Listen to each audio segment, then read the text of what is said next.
चलिए, राम मंदिर का जिक्र हुआ था कुछ देर पहले, तो उस पर भी सुन लेते हैं। योगी जी हाल में गए थे अयोध्या और वहां पर उन्होंने साधु संतों के साथ ये कह दिया, थोड़ा सब्र रखिए, मंदिर बनेगा। किस आधार पर ये वो कह रहे हैं, ओवैसी साहब किस आधार पर प्रहार कर रहे हैं, और किस आधार पर रविशंकर प्रसाद कह रहे हैं कि हाईकोर्ट के फैसले से लगता है कि सुप्रीम कोर्ट का फैसला भी हमारे हक में आएगा। पहले सुन लीजिए, फिर चर्चा की शुरुआत। आपने इतना धैर्य रखा, मुझे लगता है कुछ दिन और धैर्य रखने की आवश्यकता है। मार्ग समस्या के समाधान की ओर जाएगा, अवश्य जाएगा, इसमें हमें संदेह नहीं होना चाहिए। मुझे लगता है कि इस आशावाद में एक दुनिया टिकी हुई है।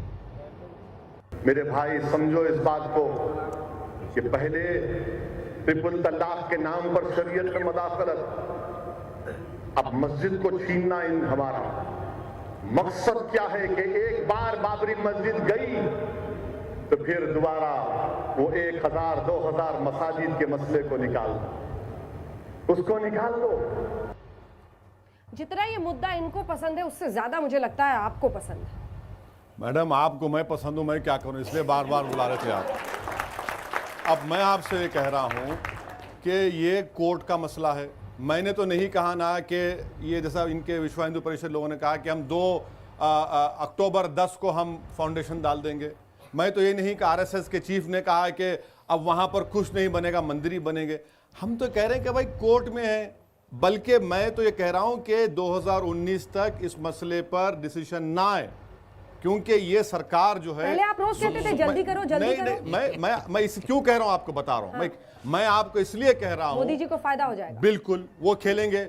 आज तक का चैनल रहेगा वहां पर। हाँ। चलेगा 24 घंटे, बाजा चलेगा। देखिए हो गया है, नौकरी का वादे भूल जाएंगे लोग, महंगाई भूल जाएंगे लोग, आर्मी कैंपों पे हमले भूल जाएंगे, 15 लाख को भूल जाएंगे, मॉब लिंचिंग को भूल जाएंगे। और इसीलिए हम कह रहे हैं ये हमारा मुद्दा है और कोर्ट में है।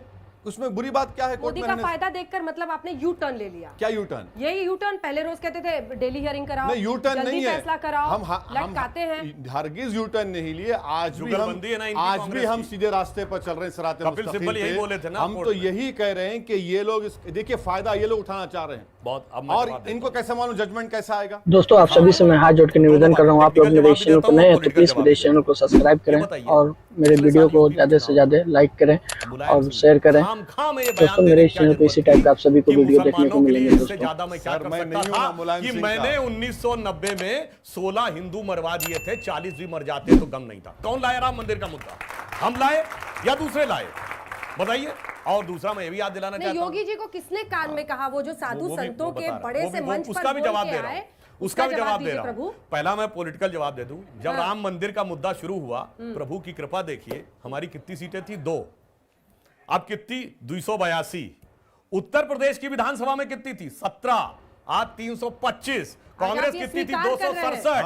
आज 17। आप ये स्वीकार कर रहे हैं विकास नहीं राम नहीं। जब आपने कहा तो मैं एक और बात बता दूं, आप ये स्वीकार, मैं बिल्कुल मैं जवाब देता हूं। इस देश में विकास का सबसे बड़ा मॉडल राम राज्य है, ये मैंने नहीं, राष्ट्रपिता महात्मा गांधी ने कहा था। आपकी सुई अटकी हुई है। इसलिए अटकी नहीं है, अटकी हुई है। अरे साहब, महात्मा गांधी ने कहा था राम राज्य सबसे बड़ा विकास का मॉडल है। और मैं पूरी बात कर लूं, और अब आप देखिए, हम तो स्वीकार कर रहे हैं। अरे भैया, कहा गया है रामचरितमानस में, राम विमुख असहाल तुम्हारा, रहा न कोई कुल तारन हारा। और अभी आपने पढ़ा पिछले चुनाव में, मुलायम सिंह जी ने बोला, टाइम्स ऑफ इंडिया में खबर छपी थी कि मेरा बेटा औरंगजेब की तरह हो गया है। अरे बाबर के साथ खड़े होगे तो औरंगजेब होगा तुम्हारे। जवाब दीजिए। और कोई दूसरा नहीं होगा। हमें टेक्निकल जवाब, एक टेक्निकल जवाब का फैसला कुछ भी हो, कोर्ट के फैसले पे, अब कोर्ट के फैसले पे अंजना नहीं, मैं कोर्ट के फैसले पे लाइन कह दूं चीफ ओवैसी साहब, कोर्ट के फैसले। जी बिल्कुल। हम क्यों कह रहे हैं कोर्ट का फैसला हक में आएगा? अभी तक कोर्ट के जितने फैसले आए, दिसंबर 1949 मूर्तियां प्रकट हुई और वहां पर पूजा अर्चना चली कोर्ट के आदेश से। फरवरी 1986 ताला खुला कोर्ट के आदेश से। नवंबर 1989 शिलान्यास हुआ कोर्ट की अनुमति से। दिसंबर 92 विवादित ढांचा गिरने के बाद मेकशिफ्ट टेंपल में पूजा अर्चना हुई सुप्रीम कोर्ट के आदेश से। और 2010 विवादित ढांचा गिरा किसके आदेश से? मैं ये कह रहा हूं ना, पर कोर्ट ने उसके बाद वहां मंदिर की परमिशन दी। और 2010 में जो कोर्ट का लेटेस्ट जजमेंट है, उसमें केंद्रीय गुंबद यानी सैंक्टम सैंक्टोरम को श्री राम लला विराजमान को दिया गया, यानी राम मंदिर मान लिया गया। तो 6 डिसीजन हमारे पक्ष में है, तो क्यों नहीं आएगा? दिल बड़ा कीजिए ओवैसी साहब। नहीं, दिल बड़ा करने का सवाल नहीं है। कानून और इंसाफ का सवाल है। अगर किसी की भावनाओं पर फैसला होगा तो फिर ये मुल्क में सेकुलरिज्म नाम की चीज़ ही ख़त्म हो जाएगी। आप ये देखिए कि ये तमाम बातें सही कहें, ये नहीं बता रहे हैं कि ये बोले मूर्तियाँ वहाँ निकली नहीं।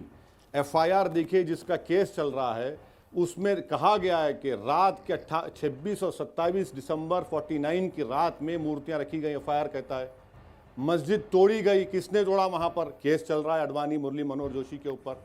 आप ये कह रहे हैं कि मॉब रूल के ऊपर, मेरी आस्था के ऊपर मैं मुल्क को चलाऊंगा, तो फिर आप बंद कर दीजिए ना कोर्ट को, कॉन्स्टिट्यूशन को, कह दीजिए कि हम में श्रीलंका में कोई फ़र्क नहीं है, हम में पाकिस्तान में कोई फ़र्क नहीं है।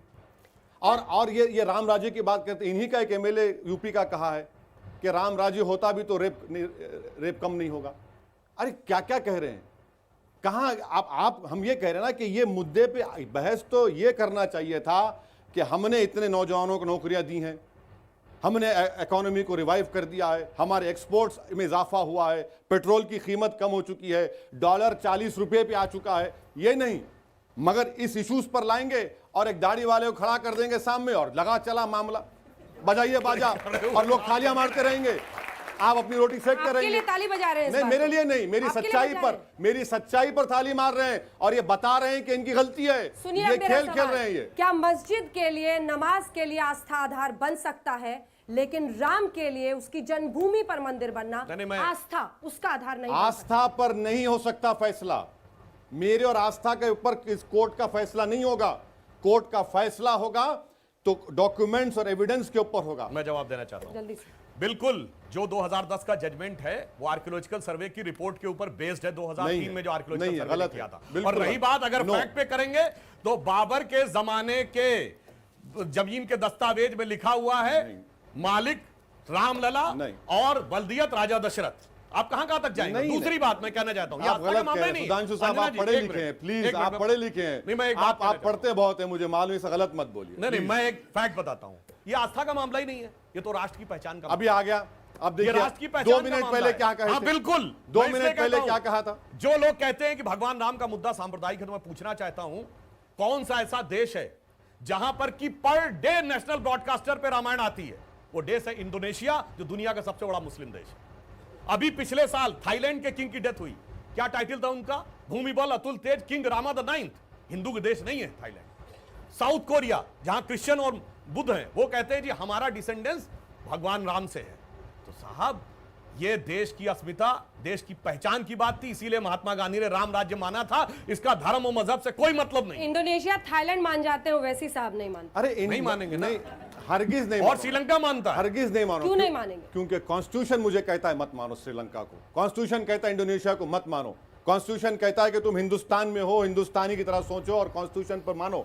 ये आस्था की बात कर रहे हैं, कैसा आस्था पे चलेगा मुल्क? नहीं कर रहा हूं। देखिए, किसी का फेथ का मामला है। इंडोनेशिया में अगर होता है तो मैं क्या करूं? मुझे क्या करना इंडोनेशिया से? मैं हिंदुस्तान का मुसलमान हूं। जल्दी एक लाइन में जवाब दीजिए। आता है जो अरब से आता है वो होगा, नहीं, शरिया सुनिए, शरिया आता है। सुनिए, शरीयत किसको कहते हैं? कुरान को, सुन्नत को, इजमा को, खयास को कहते हैं। और ये पूरा आता है इससे, कोई अरब ममालिक से नहीं आता है। ये कोई ठेका नहीं लेके देखेगा हमारा। वही तो मैं कहना चाहता हूं। आप देखिए, जो अरब से बड़ा मुस्लिम देश है उसको मानने को तैयार नहीं। प्रॉब्लम ये है, हम सेलेक्टिव मानेंगे। प्रॉब्लम ये है कि जहां पर इनको सेलेक्टिव हो जाना पड़ता है, वहां पर दोस्तों आप सभी से मैं फिर दोबारा हाथ जोड़ के निवेदन कर रहा हूँ, आप लोग मेरे इस चैनल को नए हैं तो प्लीज मेरे इस चैनल को सब्सक्राइब करें और बेल आइकन दबाएं ताकि मैं नेक्स्ट वीडियो अपलोड करूँ तो आप सभी को मेरा वीडियो का नोटिफिकेशन मिले। दोस्तों मेरे इस चैनल पर इसी टाइप के आप सभी को वीडियो देखने को मिलेंगे। दोस्तों प्लीज दोस्तों आप लोग मेरे इस चैनल को सब्सक्राइब करें। आप लोग क्यों बताते हैं? फैसला आ गया ना, फैसला कोर्ट का आया ना, मैंने कहा नहीं मानूंगा। सुप्रीम कोर्ट के फैसले में कहीं पर भी ये नहीं कहा गया कि ट्रिपल तलाक इज अनकॉन्स्टिट्यूशनल। सुप्रीम कोर्ट ने कहा कि सेट असाइड, और ये लोग जो कानून बनाना चाह रहे उसको अनकॉन्स्टिट्यूशनल बनाना चाह रहे। सुप्रीम कोर्ट ने उसे पीनल प्रोविजन का नहीं कहा, आप पीनल प्रोविजन लाना चाह रहे। सुप्रीम कोर्ट ने ये नहीं कहा कि 2 साल की सजा होगी, आप लाना चाह रहे हैं। ये हम डिफरेंस बता रहे हैं। आप इनके प्रोपेगेंडे का शिकार मत हो जाइए भैया, पढ़ा करिए।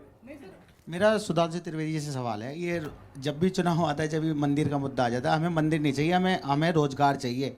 क्योंकि हमें अगर रहना है, खाना है, तो जब भी तो हम हम अपने बच्चों को पढ़ा पाएंगे, कैसे करेंगे बताओ? मैंने तो बहुत आपको जवाब दिया। ये राम मंदिर के मसले में उलझे रहेंगे हम हिंदू मुस्लिम भाई, और इसकी वजह से हमारा भाईचारा खत्म होता जा रहा है इसी बात के कारण। मैंने अभी तो जवाब दे दिया ना। 2017 में मुलायम सिंह लाए थे मुद्दा कि हम लाए थे? कर्नाटक में मुद्दा वो लाए थे कि हम लाए थे? अभी कपिल सिब्बल ने खड़े होकर कोर्ट में कहा कि 2019 के बाद मामला ले जाइए। आप ला रहे हैं कि हम ला रहे हैं? 2019 में भी चुनाव आने वाले हैं। आपको ये हिंदू मुस्लिम के मुद्दे इसी वक्त याद आते हैं? इससे पहले जब कुछ होता है कोई याद नहीं आपके आते, लेकिन जहाँ चुनाव आने वाले होते हैं आपको धर्म के नाम पर दोनों को बांटना होता है। इस पर आप क्या कहना चाहेंगे? इनसे पूछ लीजिए, मैं तो इसके आपके साथ हूँ। मैं जवाब देना चाहता हूं। सर जवाब दीजिए, सर जवाब दीजिए। धर्म इस देश का एक ही है, हिंदू, बाकी सब मजहब है। पंथ, संप्रदाय और धर्म में अंतर है। यह देश धर्मनिरपेक्ष नहीं है। क्यों? इस देश के संसद के अध्यक्ष की चेयर के पीछे लिखा है धर्म चक्र प्रवर्तनाय। इस देश के सुप्रीम कोर्ट के एम्बलम पर लिखा है यतो धर्मस् ततो जय। इतना ही नहीं, अगर आप देखना चाहें तो इस देश के राष्ट्रीय ध्वज के ऊपर जो अशोक का चक्र है वो सारनाथ का धम्म चक्र है।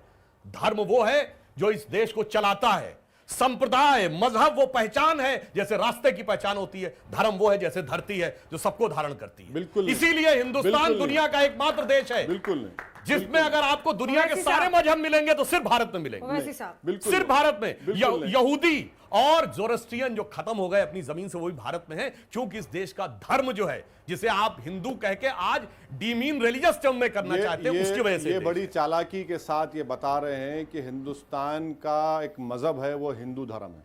वो नहीं है। हिंदुस्तान इस मुल्क की खूबसूरती ये है कि तमाम धर्म को सेलिब्रेट करता है ये मुल्क। इस मुल्क का कोई मजहब नहीं है। ये कह रहे हैं कि इस मुल्क का एक ही धर्म या मजहब है। मैं आपसे कह रहा हूं कि कॉन्स्टिट्यूशन में कहां लिखा है कि उस मुल्क का धर्म मजहब यह है? कॉन्स्टिट्यूशन में तो फ्रीडम ऑफ रिलीजन लिखा हुआ है। कॉन्स्टिट्यूशन के प्रियम्बल में लिखा हुआ है इक्वालिटी, फ्रेटर्निटी, जस्टिस। ये बात कही गई है। ये इनको हजम नहीं होती, इससे तकलीफ होती है। तो इस मुल्क का कोई धर्म नहीं है। ये मुल्क तमाम धर्म को, मजहब को, जो अधर्म है, जो एथिस्ट है, उन सबको मानता है। यही इस हिंदुस्तान की खूबसूरती है। बिल्कुल सही बात इन्होंने कही।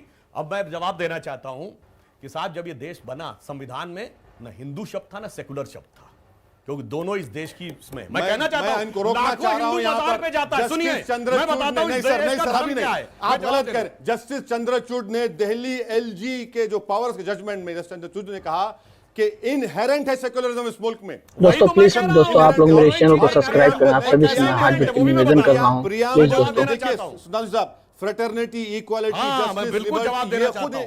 क्या बात कर रहा है? मैं जवाब ये खुद तो बात सेकुलरिज्म। वो इनहेरेंट कैसे है? लाखों हिंदू मजार पे जाता है, कोई समस्या नहीं है। हिंदू गुरुद्वारे में चला जाए, सिख यहां चला आया है, बौद्ध मठ में चले जाइए। आपको समस्या है कि टीका लग गया अगर टीवी सीरियल में भी, तो मजहब खतरे में पड़ गया। ये अंतर है धर्म और मजहब में। नहीं, बिल्कुल नहीं है भाई। आप टीका लगाइए, आप टोपी पहनिए, टोपी मत पहनिए, आप जो करना है करिए। आप शर्ट पैंट पहनिए, आप बोआल करिए, आप 2 लाख के ऐनक पहनिए, 15 लाख का सूट पहनिए, सब आजाद है। एक लाइन में कहना चाहूंगा, पीछे पड़ जाए। सुधांशु जी प्लीज, इस मुल्क का कोई धर्म नहीं है। आप जिस धर्म पे उस पर रहिए, मैं जिस धर्म पे उस पर रहूंगा। यही मुल्क हमको कहता है। जो इस मुल्क में धर्म को नहीं मानते, ये मुल्क उनको भी कहता है कि तुम्हारा राइट्स है। ये हमारे मुल्क की खूबसूरती है। ये चाहते ये है कि हिंदुस्तान को एक हिंदू राष्ट्र बना दिया जाए, जो इसके इजाजत नहीं दे सकते, ना इसको कॉन्स्टिट्यूशन इजाजत देगा। एक लाइन में इनका जवाब देना चाहूंगा। मजहब वो होता है जो बताए कि कैसे उस मजहब में आया जा सकता है।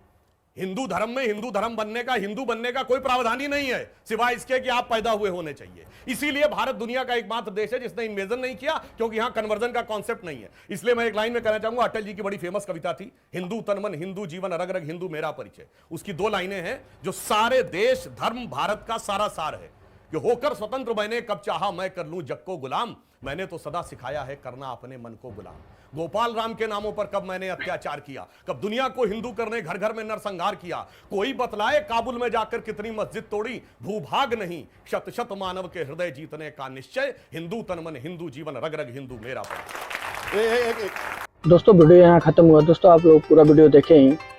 दोस्तों आप सभी से मैं हाथ जोड़ के निवेदन कर रहा हूँ, आप लोग मेरे इस चैनल पर नए हैं तो प्लीज़ मेरे इस चैनल को सब्सक्राइब करें और बेल आइकन दबाएं, ताकि मैं नेक्स्ट वीडियो अपलोड करूँ तो आप सभी को मेरा वीडियो का नोटिफिकेशन मिले।